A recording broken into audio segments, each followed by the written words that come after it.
నమస్తే, welcome to TV 15 news. ముందుగా headlines.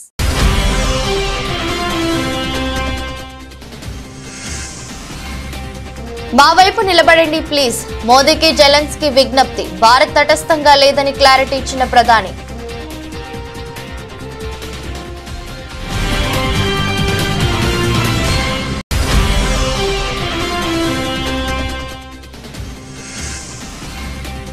కేంద్ర మంత్రి సింధియాతో సీఎం రేవంత్ రెడ్డి భేటీ. టీ ఫైబర్ ప్రాజెక్టును భారత్ నెట్ ఫేజ్ 3లో చేర్చాలని విజ్ఞప్తి.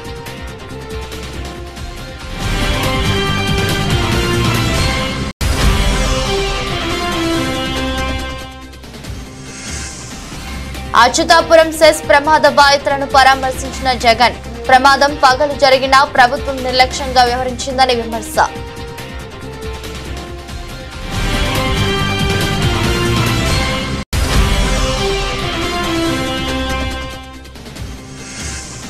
హీరో నాగార్జునకు చెందిన ఎన్ కన్వెన్షన్ ను కూల్చివేస్తున్న హైడ్రా. తెమ్మిడికుంట చెరువును కబ్జా చేసి ఎన్ కన్వెన్షన్ నిర్మించారని ఆరోపణలు.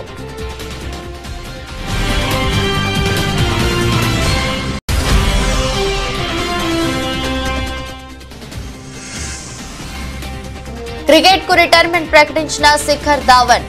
ఒక ఎమోషనల్ వీడియో ద్వారా తన నిర్ణయాన్ని ప్రకటించిన గబ్బర్.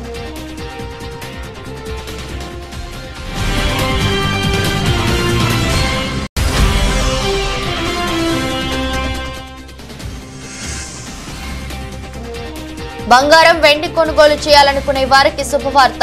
మళ్లీ తగ్గిన బంగారం వెండి ధరలు.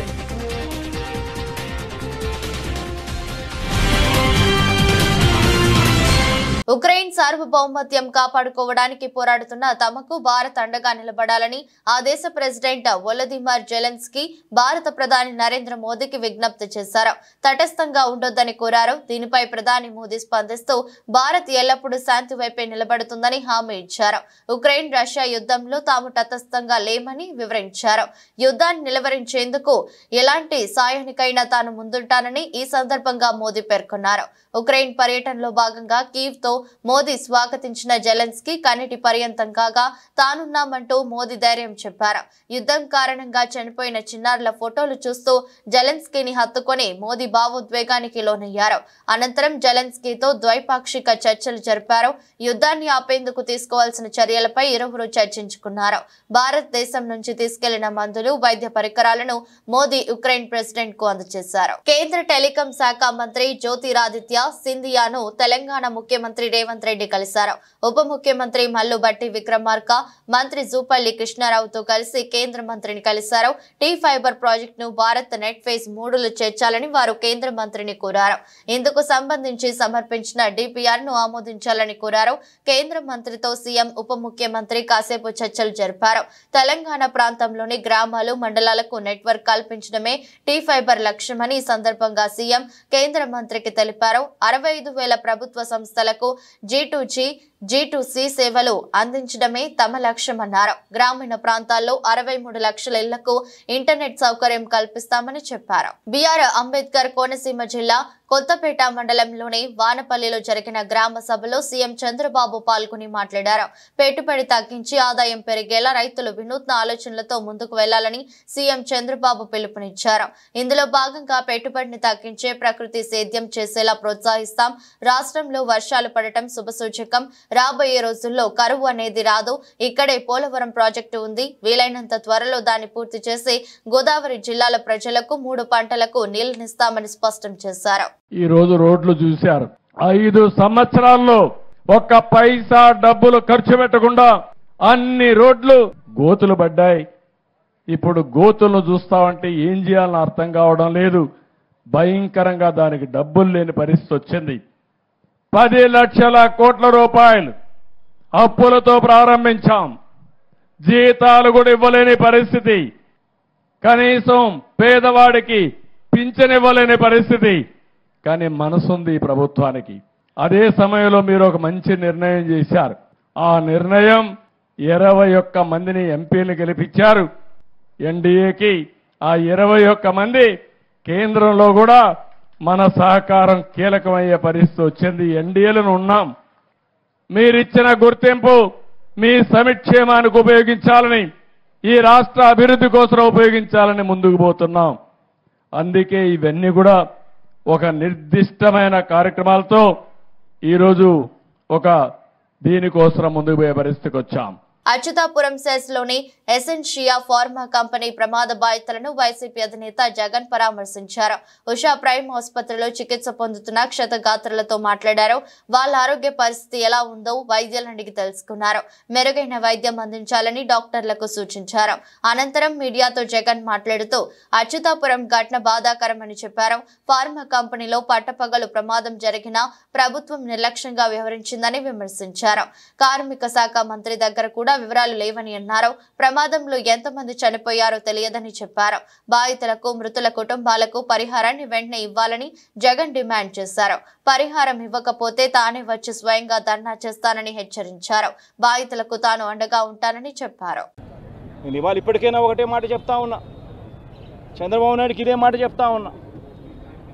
కాంపన్సేషన్ అన్నది ఎంపతితో ఇవ్వాలి, సానుభూతితో ఇవ్వాలి, ఇవ్వాల్సిన సమయంలో ఇవ్వాలి. ఇంతమంది హాస్పిటల్లో ఉన్నారు, వాళ్ళందరికీ ఏ ఒక్కరికి కూడా, ఈ హాస్పిటల్లో ఉన్న వాళ్ళకి ఏ ఒక్కరికి కూడా ఇంతవరకు డబ్బులు ముట్టల. వాళ్ళందరికీ కూడా మనం ఇస్తామని చెప్పిన డబ్బులు వెంటనే ఇప్పించే కార్యక్రమం చేయండి. ఆ ప్రోటోకాల్ ఏదైతే ఉందో ఫ్యాక్టరీ సెక్యూరిటీస్కి సంబంధించి, ఫ్యాక్టరీ సెక్యూరిటీ, పొల్యూషన్ కంట్రోల్కి సంబంధించి ఏదైతే ప్రోటోకాల్ ఎగ్జిస్టెన్స్లో ఉందో ఆ ప్రోటోకాల్ను కనీసం ఇప్పటి నుంచి అన్నా కనీసం మానిటర్ చేసే దిశగా అడుగులు వేయండి. ఇటువంటి మళ్ళీ పునరావృతం కాకుండా చేసే కార్యక్రమాలు చేయండి. ఆ ఫ్యాక్టరీకి సంబంధించి ఏం జరిగిందో లోతైన ఎంక్వైరీ చేయండి. అడిగినప్పుడు నేను ఇక్కడ బాధితులను పరామర్శించినప్పుడు, బాధితులను అడుగుతా ఉన్నప్పుడు నేను అడిగా, ఆ ఫ్యాక్టరీకి సంబంధించిన విషయాలకు సంబంధించి కూడా తెలుసుకునే ప్రయత్నం చేశా. ఫ్యాక్టరీలో ఏం జరుగుతూ ఉంది, ఫ్యాక్టరీలో ఎస్ఓపీస్ బాగానే పాటించే వాళ్ళ, ఫ్యాక్టరీలో పొల్యూషన్ కంట్రోల్ అనేది స్టాండర్డ్ మెయింటెనెన్స్ చేసే వాళ్ళ అని కూడా అడిగా. అవన్నీ కూడా బాగానే జరిగేటివే అన్న, బాగానే జరిగేటివే, కానీ ఇది ఎందుకు జరిగిందో తెలియదన్నా అని చెప్పి చెప్తా ఉన్నాను. నేను ఫ్యాక్టరీలకు సంబంధించి వాళ్ళని ఏదో యాజమాన్యానికి సంబంధించి ఎవరన్నా కానీ ఆ యాజమాన్యం వాళ్ళు ఏదో తప్పులు పట్టాలని, ఇంకోటి పట్టాలని నేనేం చెప్పడంలా. బట్ లోతైన ఎంక్వైరీ అయితే జరగాలి. ఎందుకు తప్పు జరిగిందో తెలుసుకోవాలి. తెలుసుకొని ఇటువంటి మళ్ళీ పునరావృతం కాకుండా అటువంటివన్నీ కూడా చెక్స్ పెట్టి దాన్ని బ్లాక్ చేయాలి. ప్లస్ ప్రోటోకాల్ ఏదైతే ఎగ్జిస్టెన్స్లో ఉందో దాన్ని ఇంప్లిమెంట్ చేసే కార్యక్రమం జరగాలి. అప్పుడు మిగిలిన ఫ్యాక్టరీలలో కూడా ఆటోమేటిక్లీ ఎప్పుడైతే చెక్స్ అనేటివి ఎప్పుడైతే రెగ్యులర్గా, పీరియాడికల్గా జరగడం మొదలు పెడతాయో అప్పుడు న్యాచురల్గా సేఫ్టీ పారామీటర్స్ పెంచడం జరుగుతుంది. సేఫ్టీ పారామీటర్స్ ఎప్పుడైతే పెరుగుతాయో అప్పుడు ఇటువంటి ఘటనలు జరగకుండా పోతాయి. తన ఇల్లు FTL లో గాని బఫర్ జోన్ లో గాని ఉన్నట్టయితే వెంటనే కూల్చివేయాలని హైడ్రా కమిషనర్ రంగనాథ్ ను ఆదేశిస్తున్నట్టు రెవెన్యూ శాఖ మంత్రి పొంగులేటి శ్రీనివాస్ రెడ్డి స్పష్టం చేశారు. ఇక ఒక్క ఇటుక బఫర్ జోన్ లో ఉన్న ఇల్లు మొత్తం కూల్చేయాలని సూచించారు. తన ఇల్లు నిబంధనలకు విరుద్ధంగా ఉన్నదంటూ బీఆర్ఎస్ నేతలు బురద చల్లే ప్రయత్నం చేస్తున్నారని ఆరోపించారు. దీనిపై స్పష్టత ఇవ్వాల్సిన బాధ్యతపై తనపై ఉన్నదని చెప్పారు. రెవెన్యూ మంత్రి ఇల్లు హిమాయత్ సాగర్ FTL లో బఫర్ జోన్ లో ఉన్నదని అంటున్నారు. నేను ఛాలెంజ్ విసురుతున్నా. హైడ్రా కమిషనర్ రంగనాథ్ ను ఆదేశిస్తున్నాను. మాజీ మంత్రులు హరీష్ రావు, కేటీఆర్ ఇంకా ఎంతమంది వస్తారో రమ్మనండి. అందరిని తీసుకెళ్లి నా ఇల్లు కొలవండి. ఒకవేళ నా ఇల్లు FTL లో బఫర్ జోన్ లో ఉన్నదని తేలితే మొత్తం కూలగొట్టండి. ఒక్క ఇటుక పెడ్డ ఇన్నా సరే మీరే కూలగొట్టండి. ఇది నా ఛాలెంజ్ అని స్పష్టం చేశారు. బీఆర్ఎస్ నేతలు తన సవాల్ను స్వీకరించాలని డిమాండ్ చేశారు. ఎవరు నిబంధనలకు వ్యతిరేకంగా ఇల్లు నిర్మించినా కూలగొడతామని హెచ్చరించారు. ఇక మాటకు ముందు, మాటకు మధ్య, మాటకు చివర రెవెన్యూ మంత్రి ఇల్లు హిమాయత్ సాగర్ FTL లో ఉంది. రెవెన్యూ మంత్రి ఇల్లు హిమాయత్ సాగర్ బఫర్ జోన్ లో ఉంది. రెవెన్యూ మంత్రి ఇల్లు ఇట్లుంది అట్లుంది అని ఆనాటి MIUD మినిస్టర్ గారు వారి తొత్తులు ఇతరత్రా మాట్లాడుతున్నారు. నేను ఈ వేదిక ద్వారా ఒకటే ఛాలెంజ్ ఇస్తున్నాను. మీరు MIUD మినిస్టర్గా సుమారు 6-7 సంవత్సరాలు పనిచేశారు. మీ బావ హరీష్ రావు గారు ఇరిగేషన్ మంత్రిగా 5 సంవత్సరాలు పైచిలకు పనిచేశారు. ఈ వేదిక మీద నుంచి హైడ్రా అధికారి రంగనాథ్ గారిని ఆదేశిస్తున్నాను. ఈ ఇద్దరు మాజీ మంత్రులు అంటే ఒకరు ఇరిగేషన్ శాఖ మంత్రివర్యులు, రెండో వారిలో ఎంఐయుడి మంత్రివారు, వీరికి డబ్బాలు కొట్టే కొన్ని యూట్యూబులు, యూట్యూబులు, వారికి సంబంధించిన సంస్థలు, వ్యవస్థలు, మీరు ఎంతమంది వస్తున్నారో అంతమందిని ఎంట పెట్టుకొని, రంగనాథ్ గారు నేను ఇక్కడి నుంచి మిమ్మల్ని ఆదేశిస్తున్నాను, రేపు వెళ్తారా ఎల్లుండి వెళ్తారా, వాళ్ళనే ఒక కొత్త టేబు కొనుక్కొని రమ్మనండి. టేబు కొనుక్కొచ్చి నా ఇల్లు ఎఫ్టీఎల్లో ఉన్న బఫర్ జోన్ లో ఉన్న చివరికి ఒక ఇటుక పెడ్డ ఉన్నా ఎమ్మటే పడగొట్టండి. ఇల్లు మొత్తం దాంట్లో ఉంటే ఇల్లు మొత్తం పడగొట్టండి. This is my challenge, Ponguleti challenge. మహిళా కమిషన్ విచారణకు బీఆర్ఎస్ వర్కింగ్ ప్రెసిడెంట్ కేటీఆర్ హాజరయ్యారు. పార్టీ మహిళా నేతలతో కలిసి హైదరాబాద్ తెలంగాణ భవన్ నుంచి బయలుదేరిన కేటీఆర్ ట్యాంక్ బండ్లోని బుద్ధా భవన్ లో ఉన్న మహిళా కమిషన్ కార్యాలయానికి చేరుకున్నారు. అయితే కేటీఆర్ ను మాత్రమే ఆఫీసులోకి అనుమతించిన పోలీసులు బీఆర్ఎస్ మహిళా కార్పొరేటర్లు నాయకులను అడ్డుకున్నారు. దీంతో వారు ఆందోళన చేపట్టారు. ప్రభుత్వానికి వ్యతిరేకంగా నినాదాలు చేశారు. అయితే అదే సమయంలో కాంగ్రెస్ మహిళా కార్యకర్తలు కూడా అక్కడికి చేరుకున్నారు. ఇరు వర్గాలు పోటాపోటీ నినాదాలు చేసుకున్నారు. ఒకరినొకరు తీసుకోవడంతో ఒక్కసారిగా ఉద్రిక్త పరిస్థితి ఏర్పడింది. వారిని అదుపు చేయడానికి పోలీసులు శ్రమించాల్సి వచ్చింది. ఈ క్రమంలో మహిళా కమిషన్ కార్యాలయం వద్ద మహిళా కాంగ్రెస్ రాష్ట్ర అధ్యక్షురాలు బైఠాయించారు. మహిళలకు కేటీఆర్ క్షమాపణలు చెప్పాలని డిమాండ్ చేశారు. మరోవైపు కమిషన్ కార్యాలయం లోపల కేటీఆర్ కి మహిళా కమిషన్ సభ్యులు రాఖీలు కట్టారు. గతంలో మంత్రిగా ఉన్నప్పుడు కేటీఆర్ ప్రత్యేకంగా ఇచ్చిన నిధులతో కార్యాలయాన్ని అద్భుతంగా రెనోవేట్ చేయించుకున్నామని మహిళా సభ్యులు గుర్తు చేశారు. కావలి అభివృద్ధి కోసం నిరంతరం పరితపిస్తున్న వ్యక్తి కావలి ఎమ్మెల్యే దగ్గుమాటి వెంకట కృష్ణారెడ్డి అని ఉదయగిరి మాజీ ఎమ్మెల్యే తెలుగుదేశం పార్టీ జాతీయ ఉపాధ్యక్షులు బొలినేని రామారావు అన్నారు. శనివారం కావలి ఎమ్మెల్యే కావ్య కృష్ణారెడ్డితో కలిసి కావలి పట్టణంలోని 100 అడుగుల ఎత్తులో జాతీయ జెండా I love my Kavali icon ప్రదేశాన్ని తిలకించారు. మహానీయుల చిత్రపటాలు, గత శాసనసభ్యుల చిత్రపటాలను చూసి అద్భుతమని కొనియాడారు. అధ్వానంగా ఉన్న ముసునూరు రోడ్డు పనులు చేపట్టి అందరి ప్రశంసలు అందుకున్న కృష్ణారెడ్డి భవిష్యత్తులో మరెన్నో అద్భుతాలు సృష్టిస్తాడని, కావలిని కనకపట్నం చేస్తాడని మాజీ ఎమ్మెల్యే తెలిపారు.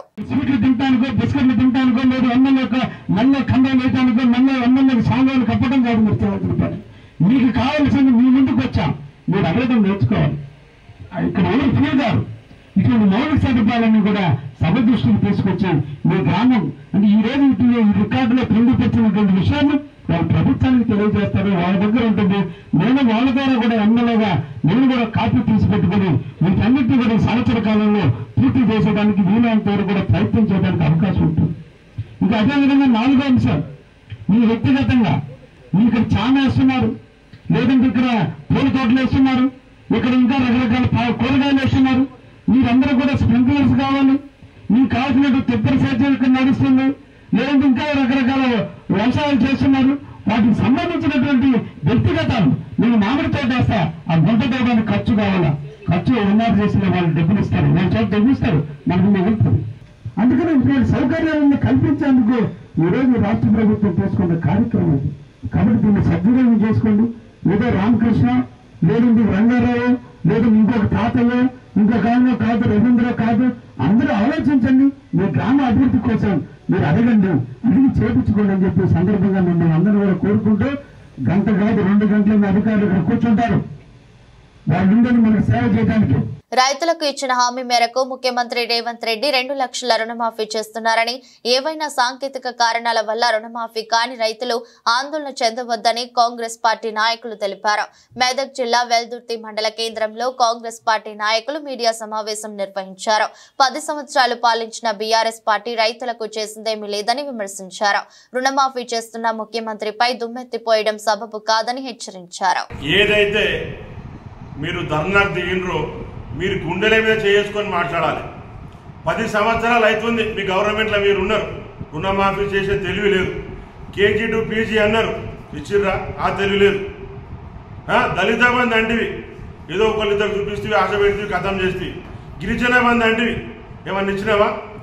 మీరు ఏం చేసిర్రా అని చెప్పి రోడ్ల మీదకి వచ్చి ధర్నా చేస్తున్నారు. పూసేగాడి వచ్చి మేసేగాడిని తడిదెంగినట్టు ఇంత మంచిగా ఇస్తున్న గవర్నమెంట్ని పట్టుకొని వచ్చి మీరు ప్రయాస చేసి రోడ్ల మీదకి వచ్చి ధర్నాలు చేస్తే మీకు ఎవరు సహకరిస్తారు? మీ ఎంబడి నిన్న ఎవరున్నారు రైతులు మీ దగ్గర? మీరు ఇది గమనించాలి. ఏదైనా చేయాలన్నా కాంగ్రెస్ ప్రభుత్వం ఏం చేస్తుంది? రేపు ఏదైనా ఇప్పుడు అయిపోయి ప్రక్రియ అయిపోలేదు. ఎప్పుడు మీకు రుణమాఫీ జరగలేదని చెప్పి ఎవరు అనుకోలేరు. రుణమాఫీ జరుగుతుంది. ఏదైతే మిస్టేక్స్ ఉన్నాయో, ఎవరైతే పేర్లు తప్పుపడ్డాయో, ఎవరైతే అకౌంట్ తప్పు ఏదైతే ఉందో వాళ్ళందరికీ సరిచేసి రాబోయే రోజుల్లో ప్రతి ఒక్కరికి రుణమాఫీ జరుగుతుంది. కాకముందే మీరు వచ్చి రైతులు అనవసరంగా తీసుకొచ్చి రోడ్ల మీద పెడదామని ప్రయత్నం చేస్తారు. మీరు చెప్తే రైతులు రారు, మేము చెప్తే రైతులు వస్తారు. ప్రతి ఒక్కరికి తెలుసు ఎవరైతే రుణమాఫీ చేస్తారో. గౌరవ రాజశేఖర రెడ్డి గారు ఉన్నప్పుడు రుణమాఫీ అయింది. మళ్ళా ఇప్పుడు గౌరవ ముఖ్యమంత్రి గారు రేవంత్ రెడ్డి తర్వాత రేవంత్ రెడ్డి తోడే అవుతుంది. కాబట్టి గమనించాలి. ఇదో ఇప్పుడే అయిపోయింది. ఇక రుణమాఫీ ఎక్కువ ఏదో పోతున్నట్టు కాదు. ఇంకా మేము 4 సంవత్సరాల పైన మేము ఇంకా ఉంటాం. గవర్నమెంటే ఉంటుంది. రాబోయే రోజుల ప్రక్రియ అయితే ఏతుందో తప్పుల తడక ఉన్న చిన్న చిన్న మిస్టేక్స్ క్లియర్ చేస్తామని చెప్పి తెలియజేస్తూ, మీరు ఇంతకుముందు ₹1,00,000 ఇస్తామన్న రుణమాఫీ ఏదని సంపూర్ణంగా ఎప్పుడు చేయలేదు. మీకు ఎక్కడ ఎక్కువ ఉన్నదండి? మీకు హక్కే లేదు. మీరు వచ్చి రాస్తారా పోయానికి ధర్నా చేసి హక్కే మీకు లేదు. మీ దగ్గర ఉన్న 15-20 మంది మీరైతే రేపు ఉన్నారు.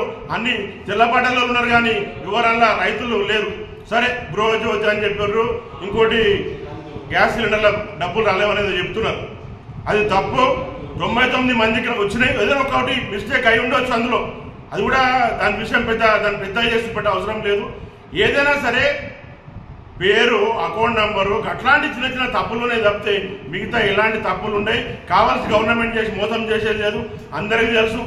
మీ గవర్నమెంట్ రాగానే వాడు ఏదో ఇల్లు ఖాళీ చేసుకొని పోయినట్టుగా ఉన్న కాడికి ఫర్నిచర్ సహా ఖాళీ చేసుకొని పోయారు.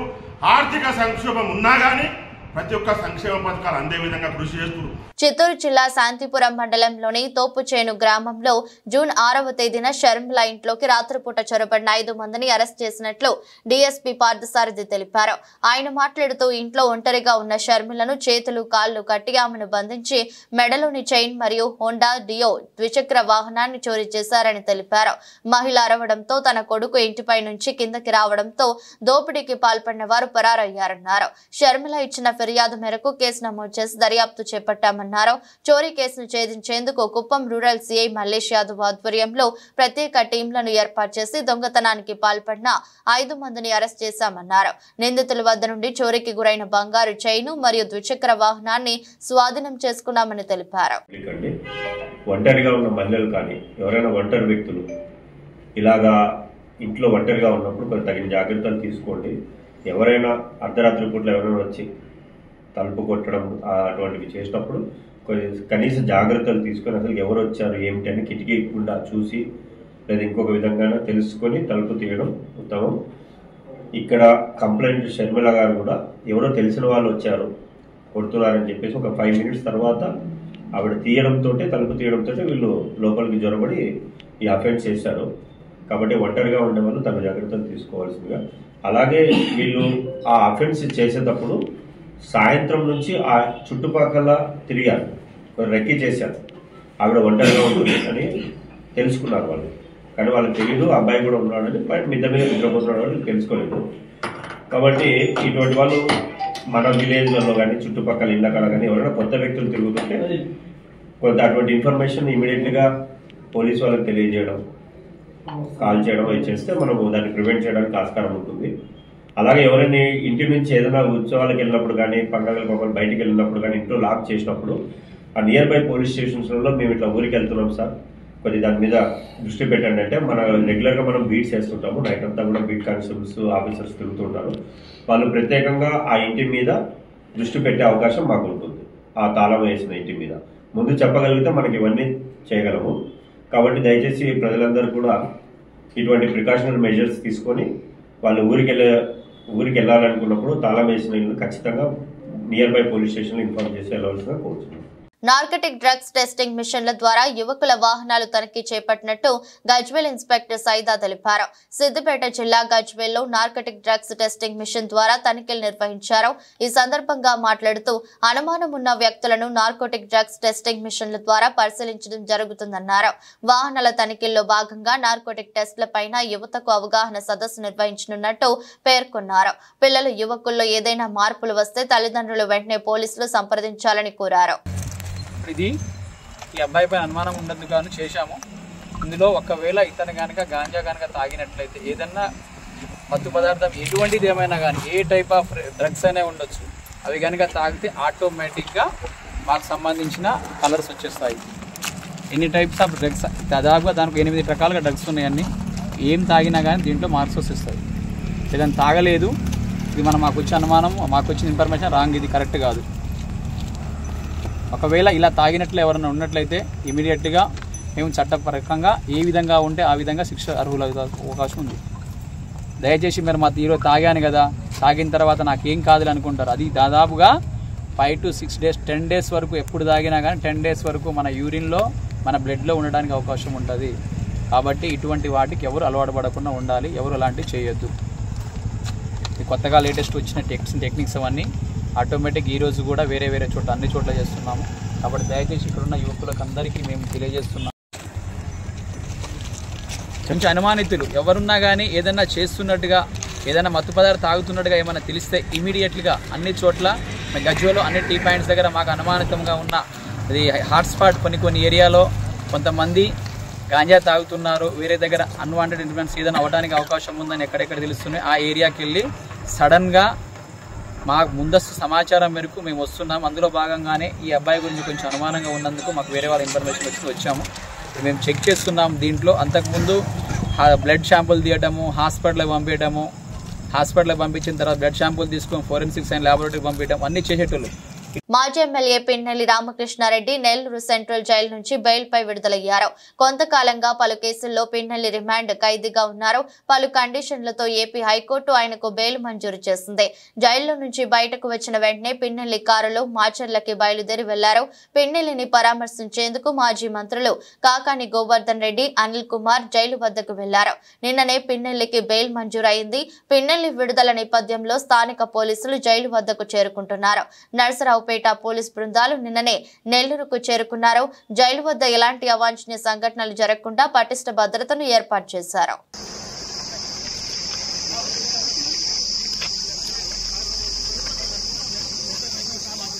అక్రమ నిర్మాణాలపై Hyderabad disaster response and assets monitoring and protection కొరాడా చూపిస్తోంది. అక్రమ నిర్మాణాల కూల్చివేతను హైడ్రా కొనసాగిస్తోంది. ఈ క్రమంలో మాదాపూర్లోని ఎన్ కన్వెన్షన్ ను హైడ్రా అధికారులు కూల్చివేస్తున్నారు. భారీ బందోబస్తు నడుమ శనివారం అధికారులు కూల్చివేత పనులు ప్రారంభించారు. తమ్మకుంటలో చెరువును ఆక్రమించి 3 ఎకరాల్లో సినీ నటుడు నాగార్జున ఎన్ కన్వెన్షన్ సెంటర్ నిర్మించారని పేర్కొంటూ పక్కా ఆధారాలతో హైడ్రా కమిషనర్ కు ఫిర్యాదు వచ్చిన నేపథ్యంలో అధికారులు ఈ చర్యలు చేపట్టారు. హైదరాబాద్ లో గత కొన్ని రోజులుగా హైడ్రా అక్రమ నిర్మాణాలపై ప్రత్యేక చర్యలు చేపట్టింది. అక్రమ కట్టడాలు గుర్తించి వెంటనే కూల్చివేస్తోంది. తాజాగా బీఆర్ఎస్ వర్కింగ్ ప్రెసిడెంట్ మాజీ మంత్రి కేటీఆర్ కు చెందినదిగా భావిస్తున్న జవ్వాడ ఫామ్ హౌస్ సైతం అక్రమ నిర్మాణం అంటూ కూల్చివేతకు అధికారులు సిద్ధమవగా దానికి వ్యతిరేకంగా న్యాయస్థానాన్ని ఆశ్రయించిన విషయం తెలిసిందే. సెలబ్రిటీలు, ప్రముఖుల అక్రమ నిర్మాణాలను సైతం హైడ్రా కూల్చివేతకు రంగం చేస్తుండటం హాట్ టాపిక్ గా మారింది. నేచురల్ స్టార్ నాని కాలినడకన తిరుమలకు వెళ్లారు. సతీమణి అంజనా, తనయుడు అర్జున్ తో అలిపిరి నుంచి మెట్ల మార్గంలో తిరుమల చేరుకున్నారు. వారితో పాటు సరిపోదా శనివారం సినిమా కథానాయక అరుల్ మోహన్ కూడా ఉన్నారు. అనంతరం వారు తిరుమలేశ్వరుని దర్శించుకున్నారు. వివేక్ ఆత్రేయ దర్శకత్వంలో నాని నటించిన సరిపోదా శనివారం చిత్రం ఈ నెల 29న విడుదల కానుంది. ఇందులో gang leader fame Priyanka Arul Mohan female lead role చేస్తోంది. ఇటీవలే విడుదల చేసిన ట్రైలర్ కు మంచి స్పందన వస్తోంది. ఈ సినిమా ప్రీ రిలీజ్ ఈవెంట్ ను ఆగస్టు 24న గ్రాండ్ గా నిర్వహించనున్నారు. యూనిక్ యాక్షన్ ఎంటర్టైనర్ వస్తున్న ఈ చిత్రంలో ఎస్ఎస్జే సూర్య కీలక పాత్రలు నటిస్తున్నారు. ఈ మూవీకి Jakes Bejoy music background score అందిస్తున్నారు. డివివి ఎంటర్టైన్మెంట్ బ్యానర్ పై వస్తున్న ఈ మూవీ ఇతర భాషల్లో సూర్య సాటర్డే టైటిల్ తో విడుదలవుతోంది. Team India star cricketer Shikhar Dhawan సంచలన నిర్ణయం తీసుకున్నారు. క్రికెట్ కు గుడ్ బై చెప్పాడు. అంతర్జాతీయ దేశవాళీ క్రికెట్ నుంచి రిటైర్ అవుతున్నట్లు ప్రకటించారు. ఈ మేరకు గబ్బర్ ఒక ఎమోషనల్ వీడియోను విడుదల చేశారు. కాగా ధావన్ తీసుకున్న ఈ నిర్ణయం ఇప్పుడు క్రికెట్ అభిమానులకు ఒక్కసారి షాకింగ్ గా మారిందని చెప్పాలి.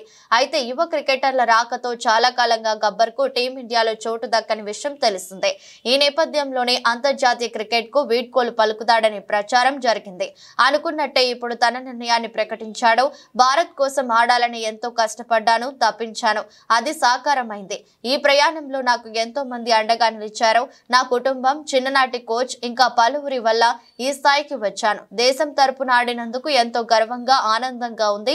ఇప్పుడు నేను అంతర్జాతీయ డొమెస్టిక్ క్రికెట్ నుంచి రిటైర్మెంట్ ప్రకటిస్తున్నాను. నా క్రికెట్ ప్రయాణంలో ఈ అధ్యాయాన్ని ముగిస్తున్నాను. లెక్కలేనన్ని మధుర జ్ఞాపకాలను, కృతజ్ఞతా భావాన్ని నా వెంట తీసుకువెళ్తున్నాను. నాకు అవకాశాలు ఇచ్చిన బీసీసీఐ, అలాగే నాకు ప్రేమను పంచి అండగా నిలిచిన ప్రతి ఒక్కరికి కృతజ్ఞతలు. జై హింద్ అని వీడియోలో ధావన్ చెప్పుకొచ్చారు. नमस्कार सभी को। आज एक ऐसे मोड़ पर खड़ा हूं जहां से पीछे देखने पर सिर्फ यादें ही नजर आती हैं और आगे देखने पर एक पूरी दुनिया। मेरी हमेशा से एक ही मंजिल थी, इंडिया के लिए खेलना, और वो हुआ भी, जिसके लिए मैं कई लोगों का शुक्रगुजार हूं। सबसे पहले मेरी फैमिली, मेरे बचपन के कोच तारिक सेनाथ जी, मदन शर्मा जी, जिनके अंडर मैंने क्रिकेट सीखी। फिर मेरी टीम, जिसके साथ साथ मैं सालों खेला। मुझे एक परिवार और मिला, नाम मिला, आप सबका प्यार मिला। पर कहते हैं ना, कहानी में आगे बढ़ने के लिए पन्ने पलटना जरूरी है। तो बस मैं भी ऐसे ही करने जा रहा हूं। I am announcing my retirement from international and domestic cricket. और अब जब मैं अपनी क्रिकेट जर्नी को अलविदा कह रहा हूं, तो मेरे दिल में एक सुकून है कि मैं अपने देश के लिए बहुत खेला। और मैं बहुत शुक्रगुजार हूं बीसीसीआई डीडीसीए का, जिन्होंने मुझे मौका दिया, और मेरे सारे फैंस का, जिन्होंने मुझे इतना प्यार दिया। मैं बस खुद से यही कहता हूं कि भाई, तू इस बात से दुखी मत हो कि तू अपने देश के लिए फिर नहीं खेलेगा, पर इस बात की खुशी अपने पास रख कि तू अपने देश के लिए खेला। और ये मेरे लिए सबसे बड़ी बात है, मैं खेला। బంగారం, వెండి కొనుగోలు చేయాలనుకునే వారికి శుభవార్త. ఎందుకంటే ఈ రోజు కూడా బంగారం, వెండి ధరలు భారీగా తగ్గుముఖం పట్టాయి. దీంతో మార్కెట్లో వీటి ధరలు మరింత చౌకగా మారాయి. ఈ క్రమంలో ఢిల్లీలో ఉదయం 6:25 నాటికి 24 క్యారెట్ల బంగారం ధర 10 గ్రాములకు 570 తగ్గి 72,790కు చేరుకుంది. 22 క్యారెట్ల బంగారం ధర 10 గ్రాములకు 66,740కి చేరింది. మరోవైపు విజయవాడ, హైదరాబాద్ 24 క్యారెట్ల బంగారం ధర 10 గ్రాములకు 72,640కి చేరింది. 22 క్యారెట్ల బంగారం ధర 10 గ్రాములకు 66,590కి చేరింది. ఇదే సమయంలో వెండి ధర కిలోకు 100 తగ్గింది. ఈ నేపథ్యంలో ఢిల్లీలో కిలో వెండి ధర 86,600కు చేరుకుంది. వార్తలు ముగించే ముందు మరోసారి హెడ్లైన్స్.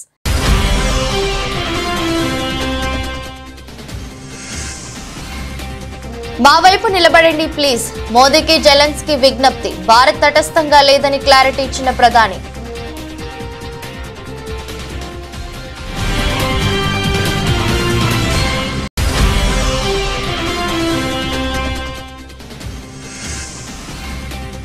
కేంద్ర మంత్రి సింధియాతో సీఎం రేవంత్ రెడ్డి భేటీ. టీ ఫైబర్ ప్రాజెక్టును భారత్ నెట్ ఫేజ్ 3లో చేర్చాలని విజ్ఞప్తి.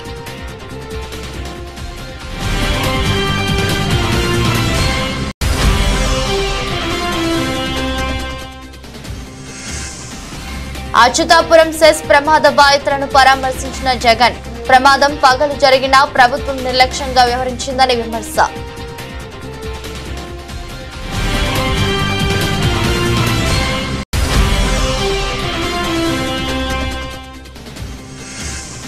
హీరో నాగార్జునకు చెందిన ఎన్ కన్వెన్షన్ ను కూల్చివేస్తున్న హైడ్రా. తెమ్మిడికుంట చెరువును కబ్జా చేసి ఎన్ కన్వెన్షన్ నిర్మించారని ఆరోపణలు.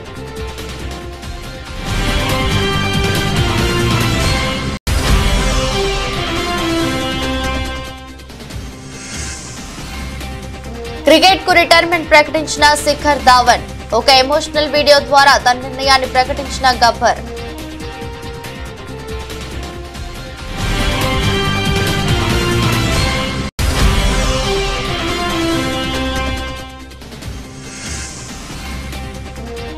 బంగారం, వెండి కొనుగోలు చేయాలనుకునే వారికి శుభవార్త.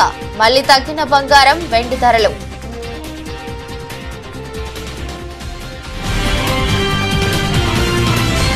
ఇది దృష్టి బులెటిన్. మరో బులెటిన్లో మళ్ళీ కలుద్దాం. అంతవరకు సెలవు. నమస్కారం.